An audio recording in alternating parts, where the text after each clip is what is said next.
waaw maa ngi sant yàlla bu baax di jul Yonent bi sallallahu alayhi wasallam di sant liggéeykat yi di sant sénégalais yi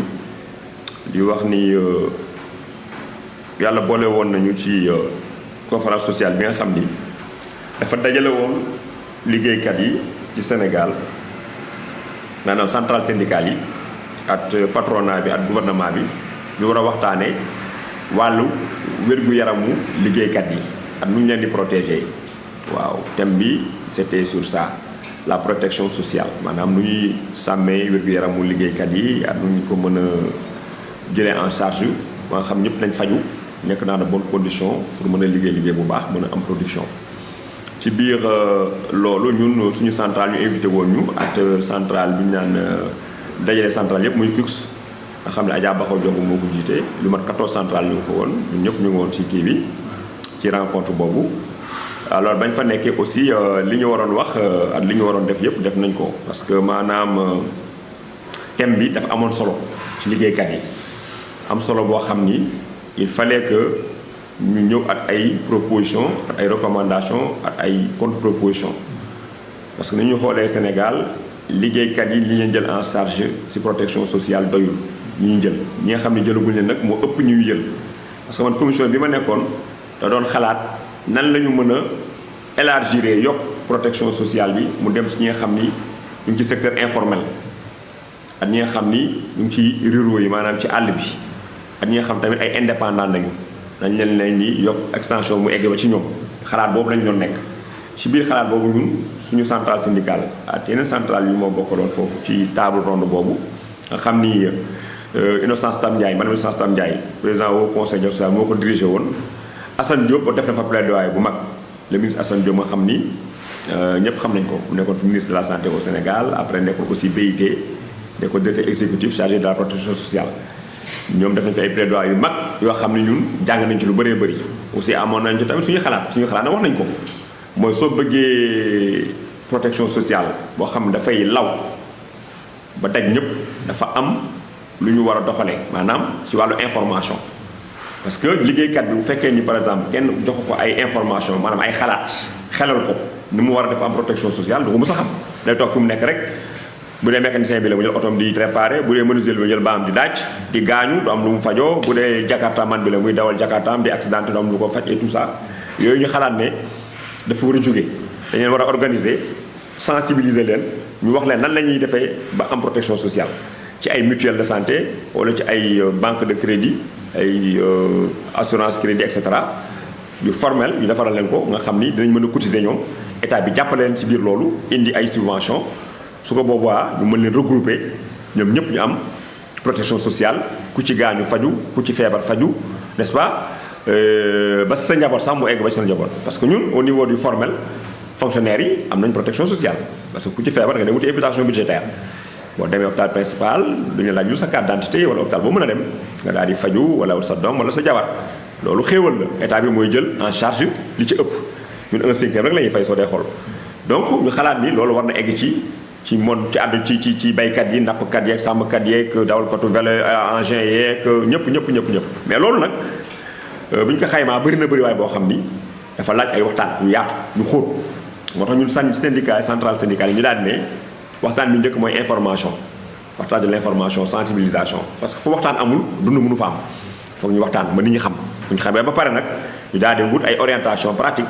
organiser leen ci ay mutuelle ay microcrédit ñuy cotiser état leen jàppale ñu def am seen financement ba affaire bi mën a jur loo xam ne leen mën a faj ñu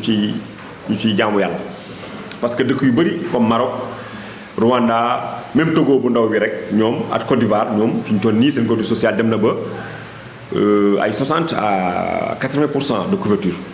seen liggéeykat yi ak seen population yi donc Sénégal moom ñu ngi ne mu ngi ci tourné autour de 17% xam nga loolu dafa tuuti donc ci conférence sociale bi ñu amoon gan bu mag muy le président de la République son excellence Macky Sall mu ñëwoon ci ndaje bi mu ñëwee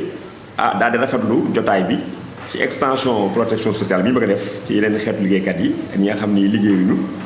ak aussi mu jël ay mesure bi mu njëkk a jël boo xam ne c'est salutaire ñun ñëpp ñu koy rafetlu mooy dafa yokk ci salaire u liggéeykat yi nekk dans le secteur privé de 10% en retraité yi dañu doon fayeeku yokk ci 10%. alors loolu ñu koy rafetlu bu baax mais nag di ñaan aussi ñu ngi ko yokkee pour liggéeykat privé bi mu yokk ko aussi pour le secteur public. parce que bi ñu génnee ci réunion bi ñëpp a ko rafetlu waaye dañu ne waa FNR aussi maanaam ñu nekk ci public bi dañoo bëgg aussi ñu yokk leen seen i retraite parce que xam nañu léegi salaire yi ndaw na ndaw goo xam ni alors mun sax sa téye kër quoi parce que kër léegi dafa métti ndax inflation bi am location bi cher na dund gi cher na ndox bi cher na courant bi cher na lépp a cher léegi nag président daal di ne le conseil d'administration de l'IPRES et de la caisse ñoom Racine Sy que ñu ngi koy nuyu aussi au passage suñu frère Racine Sy nga xam ni vraiment kuy dimbali liggéeykat yi la ku ñuy jàppale la sur nos activités et tout mu jox leen ay orientation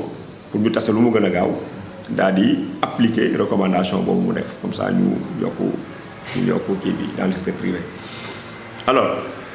ci biir tëj bi aussi le président de la République vraiment ci biir discours am dégg nañ ci volonté pour appuyer n'est-ce pas le monde du travail. appuyer le monde du travail mooy extension bi nga xam ne wax nañ ko ñu jëfe ko yi ñu ko mën a jëfe nag mooy état bi ñëw avec des informations claires avec aussi une subvention n'est-ce pas bien fournie parce que ay DER ñu ngi fi ak yeneen projet yoo xam ne ñu ngi joxe xaalis su ko defee ñu organiser liggéeykat yi financer leen n'est-ce pas ci ay mutuelle wala ci ay microcrédit su boobaa ñu mën a jël en charge seen wér-gu-yaramu bopp at bu seen i jabar at bu seen i doom voilà loolu daal moo doon kii bi. waaw jërëjëf monsieur Kane tey nag ñu ne dañuy jël si wax li nga xamante ne rek mooy poste bu premier ministre bi ndax loolu aussi yéen en tant que syndicaliste ban xaar ngeen ci am. waaw poste premier ministre bi bon man syndicaliste la liggéeykat la du ma politicien waaye am nañ ci xalaat parce que ay sénégalais lañu. et poste premier ministre soo dee xool poste bu kawe la poste bu am njariñ la ci dëkk te soo dee seet boo deelee ginnaaw tuuti bi le président son excellence Macky Sall di jëlee nguur gi en 2012 ci mu njëkkoon premier ministre je pense que mooy Abdou Mbaye moom la njëkk a def premier ministre du Sénégal ci nguuram après Abdou Mbaye demee mu daal di indi madame Mimi Touré. madame Mimi Touré bi mu fi jógee ñu daal di indi son excellence Boun Abdallah Dionne mu nekk un premier ministre exemplaire modeste humble et travailleur bañ nañ ko sax ba ñu ko tuddee Baye Fallou président de la République lañ ko doon tuddee parce que moom loolu la moom bëggul ba dara amul benn ambition moo tax mu nekkoon koo xam ni ku nekkoon liggéeyal la ku neex a jàppale la te ñun aussi syndicat yi d'enseignement yi nga xam ne ci lañ nekk ak centrale yi rencontre ñu am at yëpp at moom da nga ci gis suñu bopp. parce que lépp lu mu wax da koy def lu mu mënul da ngay wax mënu ko recommandation bu mu jox aussi ay ministre am at ay orientation dañ koy exécuter moo ko nekk koo xam ne dañ ko déggaloon mu nekkoon aussi koo xam ne da doon dimbali président Macky Sall ci lu bëri parce que soo ne premier ministre su coow amee moom mooy. jël coow li waxtaan ci at ni mu ci war a waxtaanal ba tënk doo dem jox le chef de l'État son excellence Macky Sall pour mu daal di arbitrer donc président il était à l'aise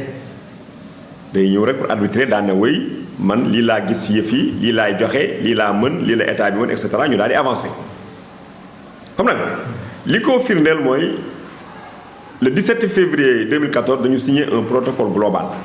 avec les organisations syndicales d'enseignants parce que coow li bëri woon na trop. avec l'avènement de Macky Sall en 2012 ñu daal ne léegi dañu war a arrêter coow bi ñu discuter bi ñu defee discussion yi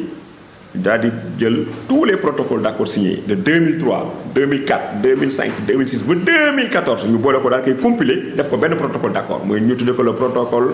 global du 17 février 2014 nga xam ni plus de 30 syndicats ñoo ko signé toutes les organisations syndicales du Sénégal ñoo ko signé sous l'égide de Boun Abdallah Dionne, Premier ministre, et de son ministre chargé du Travail, M. Mansour Sy d'alors. Et si vous vous rappelez, Mansour Sy l'a dit, nous venons de signer des accords réalistes et réalisables. Maanaam nit ñi tey tënk ay këyit yoo xam ne at jàngalekat yi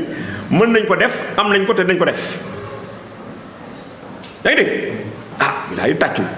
daal di alhamdulilah rabbil alamin donc les choses sont devenues claires. Maintenant bi ñu demee ba ci biir daal di dindi poste premier ministre bi ñu dindee poste premier ministre. le président daal di nekk nag moom président nekk lépp